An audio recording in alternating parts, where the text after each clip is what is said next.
പുസ്തകങ്ങൾ വെറുമൊരു അക്ഷരക്കൂട്ടല്ല.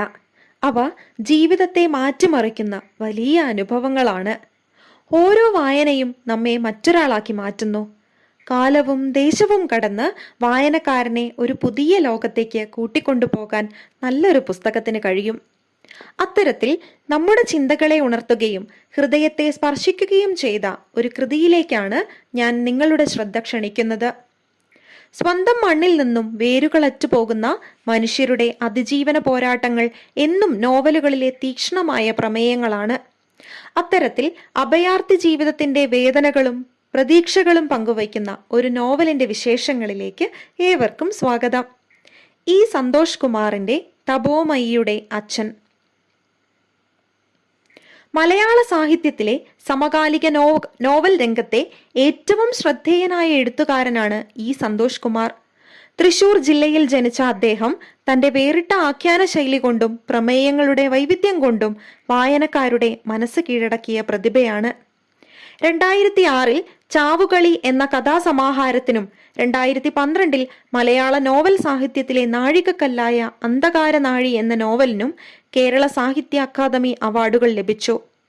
അദ്ദേഹത്തിന്റെ ഏറ്റവും പുതിയ നോവലായ തപോമയിയുടെ അച്ഛൻ 49ാമത് വയലാർ രാമവർമ്മ സ്മാരക സാഹിത്യ പുരസ്കാരത്തിന് 2025 അർഹമായി. ഇ സന്തോഷ് കുമാറിന്റെ ഏറ്റവും ശ്രദ്ധേയമായ നോവലായ തപോമയിയുടെ അച്ഛൻ കിഴക്കൻ ബംഗാളിൽ നിന്ന് അഭയാർത്ഥിയായി എത്തി ചെയ്തൊരു കൊടിയ അരുതായ്മയുടെ കുറ്റബോധത്തിൽ നീറുന്ന ഗോപാൽ ബറുവ എന്ന മനുഷ്യന്റെയും മകൻ തപോമയിയുടെയും കഥ പറയുന്നു. അഭയാർത്ഥി ജീവിതത്തിന്റെ പശ്ചാത്തലത്തിൽ പ്രണയവും അപരാധബോധവും നിഗൂഢമായ ഭാഷയും ഇടകലർന്ന ഈ നോവൽ വായനക്കാരെ വലിപ്പമേറിയ ഒരു വൈകാരിക യാത്രയിലേക്കാണ് നയിക്കുന്നത്. വർഷാവസാനം തനിക്ക് ലഭിക്കുന്ന ഒരു പോസ്റ്റൽ കാർഡിലൂടെ പഴയ കാലത്തെ ജീവിതയാത്രയിൽ കണ്ടുമുട്ടിയ മനുഷ്യരിലൂടെ അവരുടെ ഓർമ്മകളിലൂടെ നമ്മയും കൂട്ടിക്കൊണ്ടുപോകുകയാണ് എഴുത്തുകാരൻ. പേര് സൂചിപ്പിക്കും പോലെ തന്നെ ഇത് തപോമയിയുടെ അച്ഛന്റെ കഥയാണ്. ദില്ലിയിലെ ഷെൽട്ടർ എന്ന അഭയാർത്ഥി ക്യാമ്പിന്റെ നടത്തിപ്പുകാരനാണ് തപോമയി ബറുവ.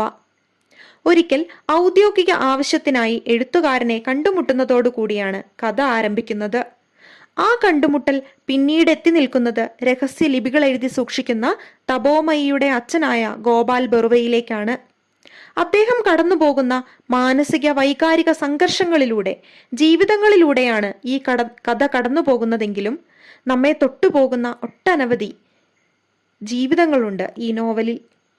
പിറന്ന നാട് ഉപേക്ഷിക്കപ്പെടാൻ വിധിക്കപ്പെട്ട് തുടർന്ന് തങ്ങൾ എത്തിപ്പെടുന്നയിടം തങ്ങളെ സ്വീകരിക്കുമെന്നോർത്ത് ഷെഡുകളിൽ പ്രതീക്ഷയോടെ കാത്തിരിക്കുന്ന അഭയാർത്ഥികളായ ഒരു പറ്റം മനുഷ്യർ.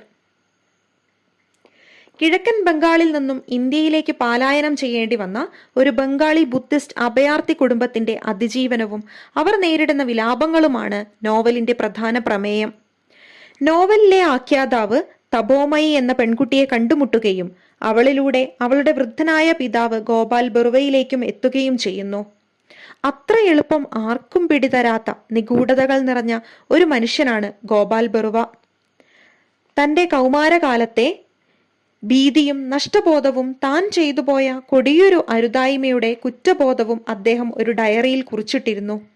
എന്നാൽ മറ്റാരും അത് വായിക്കരുത് എന്ന ആഗ്രഹത്താൽ സിന്ധു നദീതട സംസ്കാരത്തിലെ ലിപികളെ ഓർമ്മിപ്പിക്കുന്ന ഒരു ഗൂഢലിപി അദ്ദേഹം എഴുതിവച്ചു. കേണൽ സന്താനത്തിനോടൊപ്പം പട്ടാളത്തിൽ ക്രിപ്റ്റോഗ്രാഫി വിഭാഗത്തിൽ ജോലി ചെയ്ത പരിചയമാണ് അദ്ദേഹത്തിന് ഈ ഗൂഢഭാഷ സമ്മാനിച്ചത്. തപോമയി ഒരു സോഷ്യൽ വർക്കറായാണ് ജോലി ചെയ്യുന്നത്.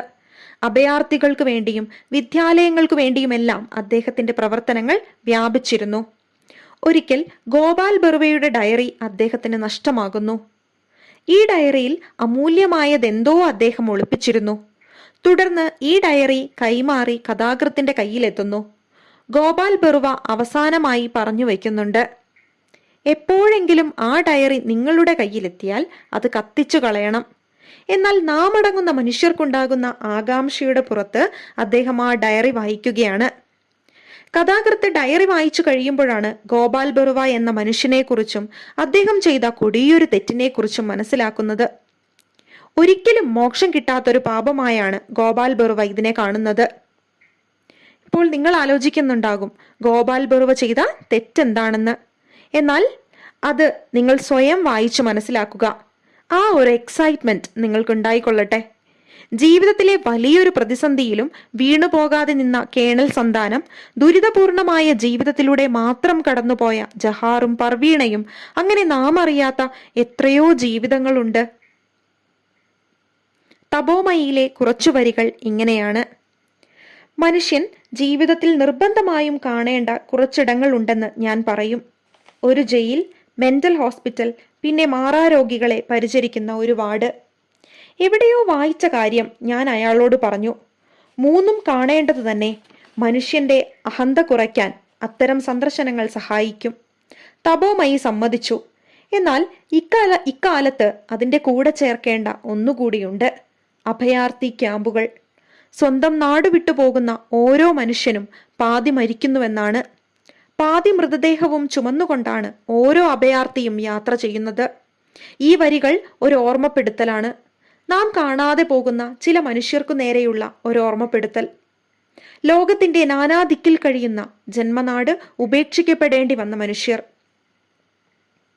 ഈ പുസ്തകം ഒരു വ്യക്തി ജീവിതത്തിനുമപ്പുറം സാമൂഹിക ജീവിതത്തെ കൂടിയാണ് എടുത്തു കാണിക്കുന്നത്.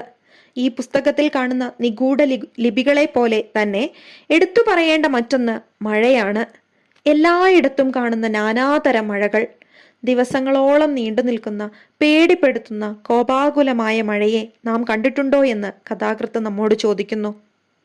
ആഞ്ഞടിക്കുന്ന തിരമാലകൾ പോലെ പ്രക്ഷുബ്ധമായ തന്റെ മനസ്സിനെ നിസ്സംഗമായ മുഖഭാവത്തിൽ ഒളിപ്പിച്ച തപോമയിയുടെ അച്ഛനും നമുക്കൊക്കെ പ്രാചീനമായ ആ ചിഹ്ന ലിപികളും, അഭയാർത്ഥികൾക്ക് വേണ്ടി രാപ്പകലില്ലാതെ അധ്വാനിക്കുന്ന തപോമയിയുമൊക്കെ വായനക്കാർക്ക്, അല്ലെങ്കിൽ വായനയ്ക്കൊടുവിലും നമ്മുടെ മനസ്സിൽ അങ്ങനെ മായാതെ നിലനിൽക്കും. മനുഷ്യർ തന്റെ ജീവിതത്തിൽ ഓർക്കാൻ ഇഷ്ടപ്പെടാത്ത ചില അനുഭവങ്ങളുണ്ട്. ആരോടെങ്കിലും അത് പറയുമ്പോൾ നാം ആ അനുഭവങ്ങളിലൂടെ ഒരിക്കൽ കൂടി കടന്നു പോകുകയാണെന്ന് തോന്നും. അത് ചിലപ്പോൾ വേദനകൾ മാത്രമായിരിക്കും നമുക്ക് സമ്മാനിക്കുക, പെയ്തൊഴിയാത്ത ചില മഴകൾ പോലെ. ചില നിമിഷത്തെ സ്വാർത്ഥതകൾ, തീരുമാനങ്ങളൊക്കെ നമ്മെ കൊണ്ടെത്തിക്കുന്നത് ഒരിക്കലും മറന്നു കളയാൻ ആഗ്രഹിക്കാത്ത ചില വേദനകളിലേക്കായിരിക്കും. അവനവനിലേക്ക് മാത്രമായി ചുരുങ്ങി നിൽക്കേണ്ടുന്നവ. ആരോടെങ്കിലും ഒന്ന് പറഞ്ഞിരുന്നെങ്കിൽ, ഒന്ന് എഴുതി വച്ചിരുന്നെങ്കിൽ എന്ന് ആഗ്രഹിക്കുന്ന, ശാന്തമായൊന്നുറങ്ങാൻ കൊതിക്കുന്ന എത്രയോ മനുഷ്യരുണ്ടെന്നോ നമുക്ക് ചുറ്റും. അങ്ങനെ നിഗൂഢ രഹസ്യങ്ങൾ പേറി നടന്ന തപോമയിയുടെ അച്ഛൻ. മണ്ണിൽ വേരാഴ്ന്നു പോയ ഒരു ചെടി മാറ്റി നടപ്പെടുമ്പോൾ അതെത്ര വേഗമാണ് വാടിപ്പോകുന്നതല്ലേ. അതുപോലെ ജന്മനാട്ടിൽ നിന്ന് പലായനം ചെയ്യേണ്ടി വന്ന നിസ്സഹായരായ ഒരു പറ്റം മനുഷ്യർ. അങ്ങനെ എത്രയോ മനുഷ്യരുടെ ജീവിതമാണെന്നോ ഈ പുസ്തകം പറയുന്നത്. തപോമയിയുടെ അച്ഛൻ വായിച്ചു തീരുമ്പോൾ വായനക്കാരന്റെ മനസ്സിൽ വലിയൊരു ഭാരവും തോരാത്ത ഒരു മഴയുടെ തണുപ്പും ബാക്കിയാകും. ചരിത്രവും മനുഷ്യബന്ധങ്ങളുടെ സങ്കീർണതകളും ഇത്രയും മനോഹരമായി വിളക്കിച്ചേർത്ത മറ്റൊരു മലയാള നോവൽ അടുത്ത കാലത്തുണ്ടായിട്ടില്ല. എഴുത്തുകാരന്റെ ലളിതവും എന്നാൽ അങ്ങേയറ്റം വൈകാരിക തീവ്രതയുള്ളതുമായ ഭാഷയാണ് ഈ നോവലിന്റെ ജീവൻ. വായനക്കാരനെയും ഒരു ഡീകോഡിംഗ് പ്രക്രിയയിൽ പങ്കാളികളാക്കാൻ എഴുത്തുകാരന് കഴിഞ്ഞിട്ടുണ്ട്. കേവലം ഒരു സസ്പെൻസ് ത്രില്ലർ എന്നതിനപ്പുറം മനുഷ്യപ്രകൃതത്തെക്കുറിച്ചുള്ള വലിയൊരു ആത്മപരിശോധനയായി നോവൽ മാറുന്നു. ഹൃദയരഹസ്യങ്ങളുടെ തോരാത്ത മഴയും പേറി നടക്കുന്ന മനുഷ്യരുടെ ജീവിതം പറയുന്ന പുസ്തകമാണ് തപോമയിയുടെ അച്ഛൻ. സമകാലിക മലയാള സാഹിത്യത്തിൽ തീർച്ചയായും വായിച്ചിരിക്കേണ്ട ഒരു ഉത്കൃഷ്ട കൃതിയാണിത്.